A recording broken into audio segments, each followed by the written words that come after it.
Hey guys, in this video I'm going to show you how you can enhance your photography using the motion blur tool in Photoshop.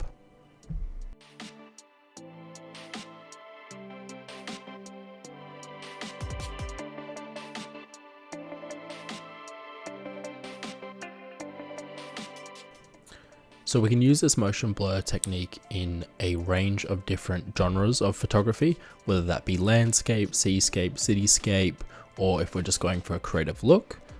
This can also be used to enhance your panning photos or any photo with already motion or some sort of motion blur already. You can enhance that even further with this technique.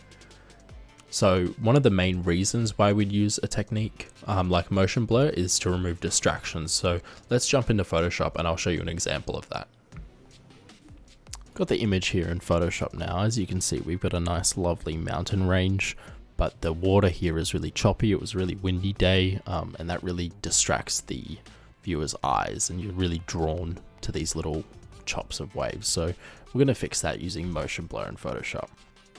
So to use this technique, we're going to duplicate our layer and come up to Filter, Blur, Motion Blur. Now you want to set your angle to 0 as we want it to be straight lines. And we're just going to play with the distance. What I'm looking for is a little bit of detail, but enough of the motion blur to really not cause any distractions in the image. So somewhere around here is perfect in my opinion. So we'll press OK, and as you notice, our whole photo is blurred out. So what we want to do is we want to mask the blurred just to the water portion of our image. So we're going to do that using a layer mask. So if you come down here to this button here, click on that, that applies a layer mask to our image. So white on the layer mask reveals and black will hide. So because we've got quite a straight horizon in terms of the water, I'm just going to use the gradient tool here to mask out the water. So I'm just holding shift on my keyboard and dragging up, and that just masks out the water. So as you can see, before and after, that really removes these distractions and really draws your eyes straight to the mountain where they should be. So jumping into a more creative edit here, what we're going to aim for this one is just to blur out the water, but to keep those surfaces nice and sharp. So it is a little bit different just because we've got some protruding subjects out of the area we want to motion blur.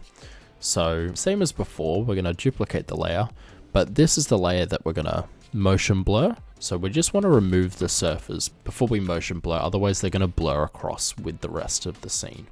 So just pressing J on our keyboard brings up the spot healing brush tool, and we can paint away those surfaces just to leave us with a plain background. Now that we've got a plain background, we can go up to Filter, Blur, Motion Blur as we did before, and just have a play around with that one.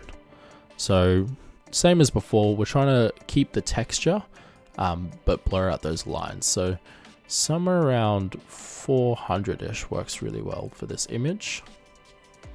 So same as before, we're gonna add a layer mask. If you press D on your keyboard, it'll set your colors to default, so we can use the brush tool to brush away. So pressing B on your keyboard brings up the brush tool, and we're gonna paint with black. So if we press X on our keyboard, that switches our colors here. So just painting in where the surface is. We're just going to zoom in nice and close and switching between back and forth. We're just going to paint the area where the surfaces are. You can also use the bracket keys on your keyboard to increase and decrease the size. So we can paint those surfaces in there, while trying to blur out as much of this background as possible. So take your time with this.